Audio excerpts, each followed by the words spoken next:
Here I am mixing up my liquid phase to my dry phase for shampoo bars. In this particular recipe that I'm working, there is not a heated phase. So any of my liquid phase of my shampoo bar does not have to be heated. There's nothing that I had to melt. And I will add the liquid phase to my dry phase. I do not have any noodles in this shampoo bar that I'm working. And so I'm really just getting the liquid enough to where it's not super liquidy. I have enough of the powder, and then I just get my hands in there. This particular shampoo recipe gets really thick.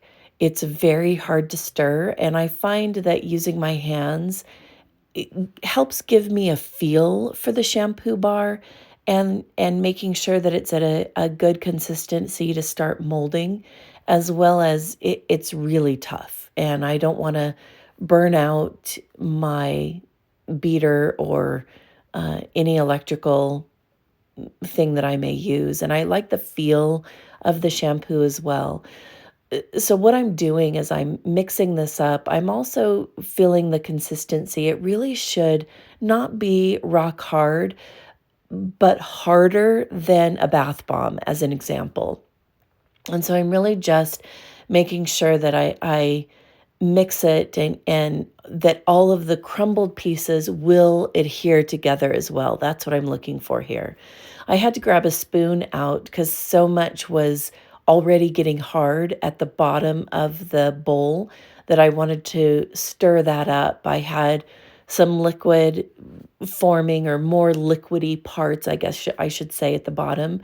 And so mixing that all up, I'm now getting the consistency that I like for a shampoo bar. So I really will push down, move it around, make sure that as I put it in my mold, that it is going to adhere and stay together and not crumble apart. So it's very similar to a bath bomb, making a bath bomb, but it's a lot denser than a bath bomb, if that makes sense. So once I feel like I have a good consistency, then I will get my mold out and get it ready to start molding. So I will use a mooncake press mold when I am ready to start molding this. And as you can see from just pushing it down and pulling it together, this is what I'm looking for, this consistency. If if weather is not cooperating with me and it feels a little more dry than I would like, I will add a little bit more of a liquid surfactant. If it is really wet, I will add a little bit more of a dry surfactant.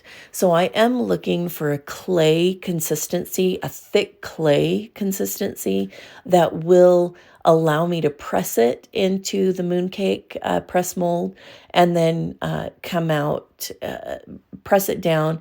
The mooncake design will be on the top, and then I can move on to the next one.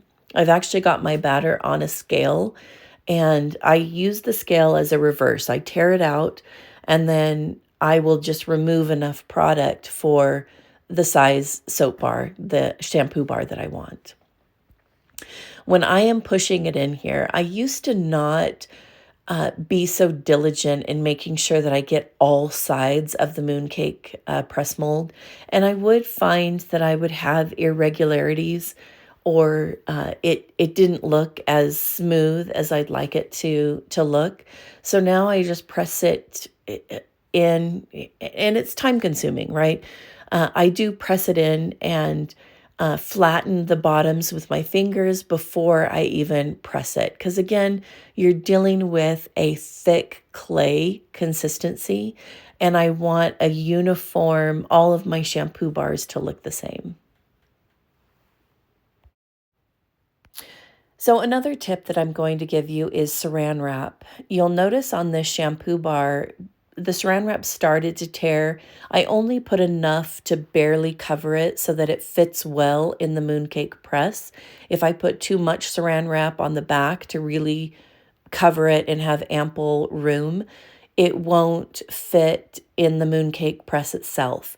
So you'll notice the piece that I'm covering, because the previous saran wrap tore, just a small piece. It barely is covering around the top, and then I'll put it back in the mooncake press.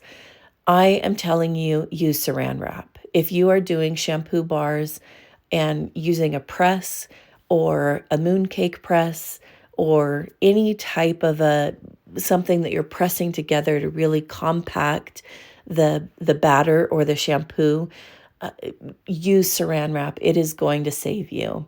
And then this tiny little piece that's left over, look, that's my shampoo bar.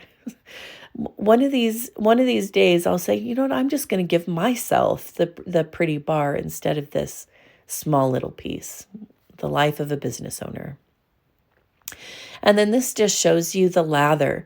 So one of the most common questions I get asked is, does your shampoo lather?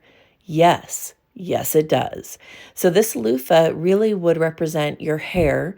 I will wet my hair and I will put the shampoo bar directly on my hair, and it lathers beautifully. I always shampoo my hair twice. The first time really gets the product out of my hair, and then the second time really cleans the hair. That's just what I've always done. I don't clean my hair every day or wash my hair every day, but I do wash it twice anytime that I wash it. And then these are just several different batches that I have made, all using a mooncake press here. Now, this particular shampoo bar, and I am showing, cover it with saran wrap. Your life will be so much easier by doing that. So this recipe is a little bit different. This is a recipe that is formulated for oily to dry hair. I do have some green kale and clay in there to help with the oil in hair. I use this bar as well. I love this bar, but there is a heated phase, there is a wet phase, and then a dry phase. So I've already mixed everything together. I just wanted to show you the molding. The important thing about using a press mold is to make sure you are pressing it very tightly. That is what is getting those noodles to adhere, and using a lot of brute strength. And then I just have another example. This is that lemongrass shampoo bar and that beautiful, beautiful lather. Luxury really can have bubbles. Thank you for watching, and have a wonderful rest of your day. Shampoo bars are amazing. 50 to 70 washes per little pup.